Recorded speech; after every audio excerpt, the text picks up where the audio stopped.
প্রিয় বন্ধুরা, কেমন আছেন? আশা রাখি ভালো। আজকে একটা জটিল এবং একটা কঠিন বিষয় নিয়ে আলোচনা করব, আর তা হচ্ছে সৃষ্টিকর্তা। সৃষ্টিকর্তাকে আমরা কেন চোখে দেখতে পারি না? কেন তাকে চোখে দেখা সম্ভব না? পবিত্র কোরআন শরীফের সূরা আনামের 103 নম্বর আয়াতে বলা হয়েছে যে সৃষ্টিকর্তাকে চর্মচক্ষু দ্বারা দেখা সম্ভব না। আবার সূরার 51 নম্বর আয়াতে বলা হয়েছে মানুষের এমন কোনো সাধ্য নাই যে সৃষ্টিকর্তাকে চর্মচক্ষু দ্বারা দেখে। ক্লিয়ার? এটা হচ্ছে কোরআনের কথা। মাঝখানে শত শত হাজার হাজার ধর্ম পড়ে রয়েছে, সেটা বাদ দিলাম। আমরা চলে গেলাম সর্বপ্রাচীনতম ধর্ম সনাতন বা হিন্দু ধর্মে। তো সেখানে বেদেও একই কথা বলা আছে, ভগবদ গীতায় একই কথা বলা আছে যে ঈশ্বর হচ্ছে নিরাকার, জ্যোতির্ময়, অশরীরী, তাকে দেখা সম্ভব না। ভগবদ গীতায় যে কুরুক্ষেত্র যুদ্ধ উপলক্ষে যে 18 পর্ব, এই 18 পর্বে শ্রীকৃষ্ণের সাথে অর্জুনের যে কথাবার্তা হয়েছিল, ডায়লগ, সেটাকে একসঙ্গে করে বলা হয়েছে ভগবদ গীতা। তো সেখানে অর্জুন শ্রীকৃষ্ণ বলিলেন যে আমি ঈশ্বরের রূপ দেখতে চাই, সৃষ্টিকর্তার যে রূপ দেখতে চাই। তো বলো যে না, সৃষ্টিকর্তাকে চর্মচক্ষু দ্বারা দেখা সম্ভব না। আবার বলো আমার তো ভীষণ ইচ্ছে। বলো ঠিক আছে। তখন তাকে কি করা হলো? অন্তর্চক্ষু, জ্ঞানের চক্ষু দান করা হলো, যেটা কোরআনে আছে, যেটা বেদেও আছে। তার মানে কি একই কথা বলে। এখন সৃষ্টিকর্তা যে আছে সেটা আমি কিভাবে বুঝবো? সেটা হচ্ছে তিনি আছে, সব কিছুর ভিতরে আছে, সর্বত্র আছে, সবসময় আছে, শক্তিরূপে আছে। একথা কারা বলে? বিজ্ঞানীরা, সায়েন্টিস্টরা বলে যে এই যে বিশ্ব ব্রহ্মাণ্ড, শুধু পৃথিবী না, গোটা বিশ্ব ব্রহ্মাণ্ড যে সুশৃঙ্খল ও সুনিয়ন্ত্রিতভাবে পরিচালিত হচ্ছে, নিঃসন্দেহে বিষয়টা শক্তি আছে। সেই শক্তিকে বিভিন্ন মানুষ বিভিন্ন ডাকে। কিন্তু আমি এখন আর কি বা বলবো। এই যে আমার সামনে দেখেন, এই যে আমার সামনে কিছুই আছে, এই দেখেন ডিম। এই ডিমের পরে যদি আপনার নির্দিষ্ট পরিমাণ তাপ পড়ে, তাহলে কি হবে? এখান থেকে প্রাণের সৃষ্টি হবে। আবার যদি এই ডিমটাকে আছাড় দিয়ে ভেঙে ফেলান, তাহলে ভিতরে যে ডিমের অংশ থাকবে সেটাও কিন্তু আপনার জীবনী শক্তি হিসেবে কাজ করে। মানে কি, এই ডিমটা যদি আপনি খান, তাহলে আপনার আয়রন, ক্যালসিয়াম, ভিটামিন, জিঙ্ক, দস্তা, গোল্ডের এই পরিপূরক।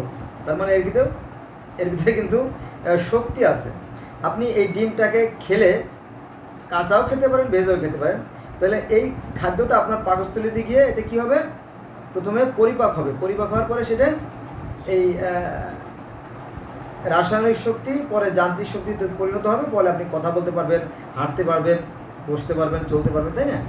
এর মধ্যেও শক্তি আসে। তার মানে কি, জীবন আসে জীবন থেকে। এই ডিমের ভিতরে জীবনী শক্তি আছে।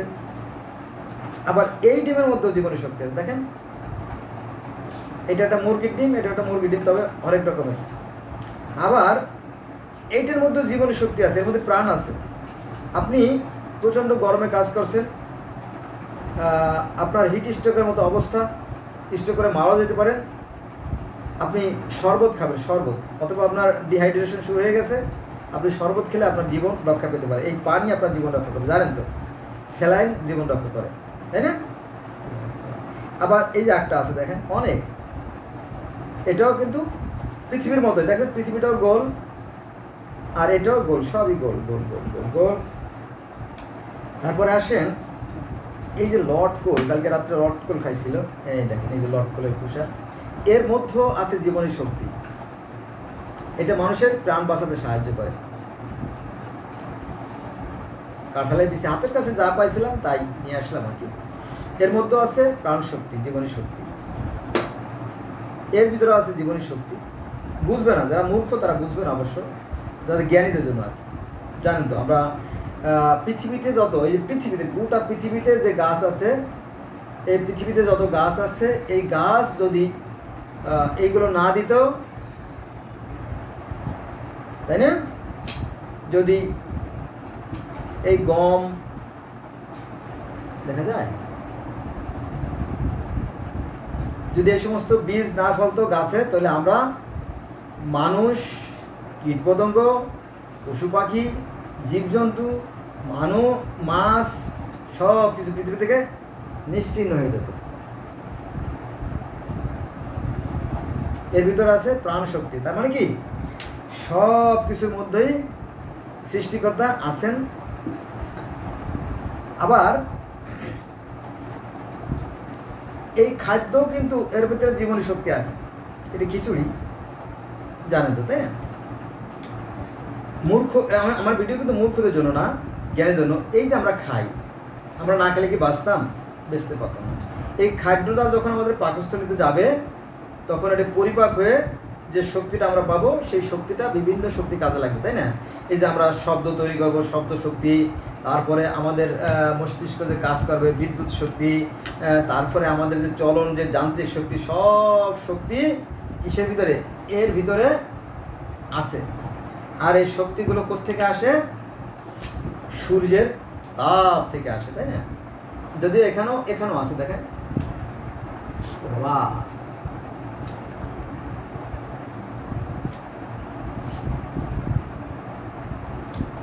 দেখা যায় এর ভিতরে শক্তি আছে। অর্থাৎ এই যে আগুনের শক্তি আমার ভিতরে আছে, এই আগুনের শক্তি এই পানির ভিতরে আছে, জানেন তো? এই পানি দিয়ে কিন্তু বিদ্যুৎ উৎপন্ন করা যাবে, একটা বিশেষ প্রক্রিয়া। এই পানির স্রোত যখন উপর থেকে নিচের দিকে নামবে, তখন যে পানি বিদ্যুৎ তৈরি হবে, আর বিদ্যুৎ থেকে আবার আমরা এই আগুন তৈরি করতে পারবো। এই পানির ভিতরে আগুন আছে, আর এই আগুনের ভিতরে পানি আছে। এই আগুনের ভিতরে পানি আছে, আর পানির ভিতরে আগুন আছে। এটা জটিল ব্যাখ্যা, সেখানে আমরা যাব না। আবার খাদ্যের ভিতরে আগুন আছে, আমি যখন খাবো তখন এটা শক্তিতে পরিণত হবে, তাপে পরিণত হবে, জানেন তো, তাই না? ওই যে করে না, জার্মানিতে বা অন্যান্য উন্নত কান্ট্রিতে দেখবেন যে এই ময়লা আবর্জনা দিয়ে কী করে, এই ময়লা দিয়ে তারা কী করে, তারা গ্যাস তৈরি করে, আর গ্যাস থেকে আবার কি আগুন জ্বালানো হয়, জানেন তো? তো আবার কোনটা থেকে কোনটা বলবো, এই যে লবণ, আপনার প্রেশার কমে গেছে, আপনি যদি লবণ খান তো প্রেশার বেড়ে যাবে, ঠিক আছে? তারপরে আছে এই যে পানি,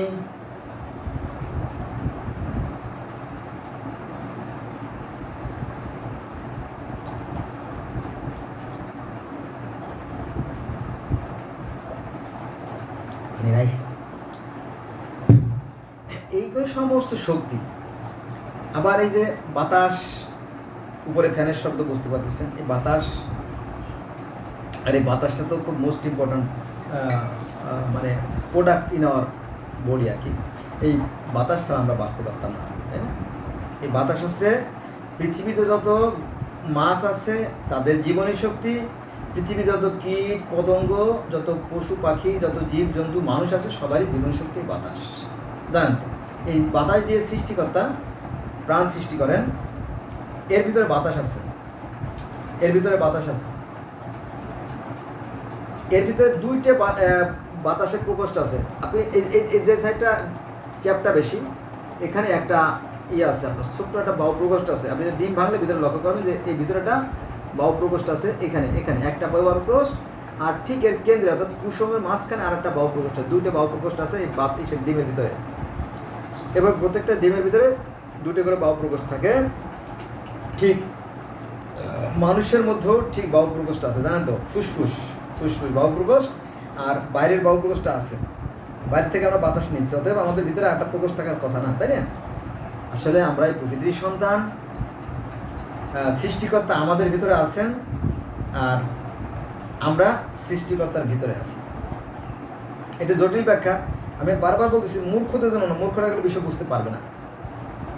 এটা কোরআনের কথা। এবার কোরআনে আসেন, কোরআন তো আর আপনি অস্বীকার করতে পারবেন? আল্লাহ বলেন, আল্লাহ থাকেন মানুষের কলবের ভিতরে, আল্লাহ থাকেন মানুষের সাহায্য ডগের চাইতে নিকটে। যদি দুই ব্যক্তি উপস্থিত থাকে তো মনে করবো যে তৃতীয় জনের সঙ্গে উপস্থিত আছে, আর যদি তিন ব্যক্তি উপস্থিত থাকে চতুর্থ জনের সঙ্গে উপস্থিত আছে, আর যদি চার ব্যক্তি উপস্থিত থাকে তাহলে মনে করতে হবে যে পঞ্চম জনের সঙ্গে উপস্থিত আছে। তুমি যেদিকে তাকাবা সেদিকে আল্লাহর দিক, সামনে পিছনে ডানে বামে উপরে নিচে যেদিকে তাকাবা সেদিকে আল্লাহর দিক। তুমি যেদিকে তাকাও সেদিকে আল্লাহর দিকে, এটা কোরআনে আছে কিন্তু। অর্থাৎ যারা কোরআন শরীফ জানেন তারা বলে আমার কথাগুলো কাটবেন না, ঠিক আছে? আচ্ছা, আমি বলছি কিনা খেয়াল নাই যে বিজ্ঞানীরাও একই কথা বলে যে এই যে বিশ্ব ব্রহ্মাণ্ড সুশৃঙ্খল ও সুনিয়ন্ত্রিতভাবে পরিচালিত হচ্ছে, নিঃসন্দেহে পিছনে শক্তি আছে, সেই শক্তিকে জগতের বিভিন্ন মানুষ বিভিন্ন ডাকে। তিনি তাকে সৃষ্টি করেন। এই কথাটা আছে বেদে যে সৃষ্টিকর্তা একাই ছিলেন, পরে তিনি চিন্তা করলেন আমি পশু প্রজা সৃষ্টি করব, আমি একাধিক হব, আমি বহু হব। তখন তিনি কি করলেন? তিনি নিজেই হস্ত, পদ, কর্ণ, নাসিকা, গৃহা, ত্বক সব কিছু সৃষ্টি করে ভিতরে আত্মার উপরে প্রবেশ করলেন। এটা আছে বেদে আছে। তো পুরাণে একই কথা বলা আছে যে সৃষ্টিকর্তা তার নূর দ্বারা, তার যে শক্তি, তার যে ভোল্ট, তার যে পাওয়ার, তার যে এনার্জি, তার যে ক্ষমতা, তা দিয়ে তিনি কি করলেন? 4 জন ফেরেশতা সৃষ্টি করলেন। প্রথম আজরাইল, জিব্রাইল, ইসরাফিল, মিকাইল, 4 জনকে সৃষ্টি করলেন এবং তাদেরকে দায়িত্ব দিলেন একই উপাদানে করতে। কিন্তু সৃষ্টিকর্তা নূরের তৈরি, অর্থাৎ জ্যোতি আলোর তৈরি, আর ফেরেশতারাও সেই আলোর তৈরি, একই, তাহলে সেম। ও তাদেরকে বলা আর নিজে করাতে একই কথা। প্রথমে 4 জনের সৃষ্টি করলেন এবং তাদেরকে বলেন যে তোমরা সৃষ্টি কার্য পরিচালনা করো, পৃথিবী সৃষ্টি করো। সৃষ্টি করলো, পৃথিবীর মাটি আনো, কারণ আমি তো পৃথিবীর উপযোগী করে মানুষ সৃষ্টি করবো। তখন আদমকে সৃষ্টি করা হলো এবং আদমকে সৃষ্টি করার পরে ওই যে হস্তপদ, কর্ণ, নাসিক, গৃহাদি মূর্তি তৈরি করার পরে আদমের মূর্তির ভিতরে আল্লাহ ঢুকে গেলেন অথবা ঢুকাই দিলেন। একই কথা নাকি? একই কথা না? একই কথা। আল্লাহ তার রূহকে আদমের মধ্যে ঢুকে, এটা আছে পবিত্র কোরআন শরীফের 2 নম্বর সূরা বাকারার 30 থেকে 34 নম্বর আয়াতের মধ্যে। 4টে আয়াত পড়লে আপনি পেয়ে যাবেন। ক্লিয়ার? তাহলে বেদে যা বলতেছে কোরআনে তাই বলতেছে, একই কথা বলতেছে এবং বিজ্ঞানীরাও তাই বলতেছে যে সৃষ্টিকর্তা শক্তির উপর সর্বত্র বিরাজমান। আর আমরা দেখালাম যে সব কিছুর মধ্যে শক্তি আছে, সব কিছুর মধ্যে শক্তি।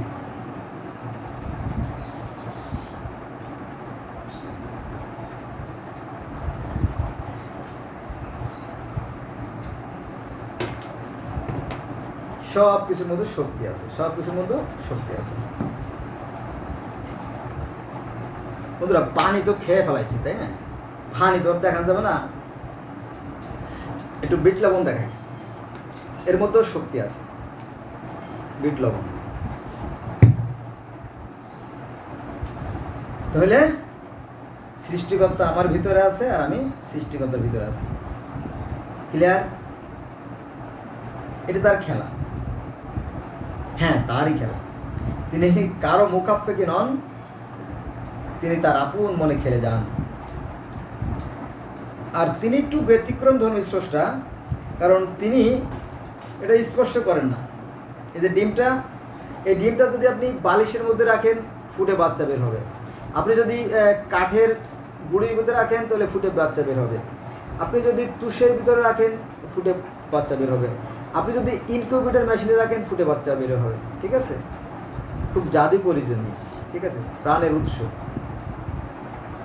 এটা ভাঙ্গে ফেললেও ক্ষতি নাই, ভাঙ্গে ফেললেও এর মধ্যে প্রাণ শক্তি থেকে যাবে। ওই যে বললাম সব কিছুর মধ্যে শক্তি আছে, তিনি শক্তি রূপে সর্বত্র তিনি আছেন। তাকে দেখা যায় না, তাকে ধরা যায় না, তাকে ছোঁয়া যায় না, কিন্তু তিনি আবার আছেন। আমার এই যে দেহটা দেখছেন না, এই যে আমার দেহ, আপনার দেহ পঞ্চভূতে গড়া দেহ, আবার পঞ্চভূতে বিলীন হয়ে যাবে, তবে কিছু কিছু উপাদান ধ্বংস হবে না। যেমন প্রাণ বায়ু, সেটা তার অর্থাৎ আল্লাহর কাছে চলে যাবে। যদি ভালো আত্মা হয় তাহলে সে যাবে ইল্লিনে, আর মন্দ আত্মা হলে সে যাবে সিজিনে। আপনারা দেখছেন না কৃষক, গোটা পৃথিবীতে কৃষক আছে না? গোটা পৃথিবীতে কৃষক আছে। কৃষকরা যখন ফসল ফলায় তখন কিন্তু 2 শ্রেণীর ফসল পায়। একটা আছে কি ভালো, আর একটা আছে মন্দ। দেখেন এই ডিমটার সাথে এই ডিমটা কিন্তু বড়, এই সাদা ডিমটার সাথে এই ডিমটা একটু বড়, তাই না? আমি তাহলে এই বড় ডিমটা এই করব, তাই না? তাহলে কৃষক যখন ফসল বুনে তখন দুই প্রকার ফসল হয়, একটা আছে হৃষ্টপুষ্ট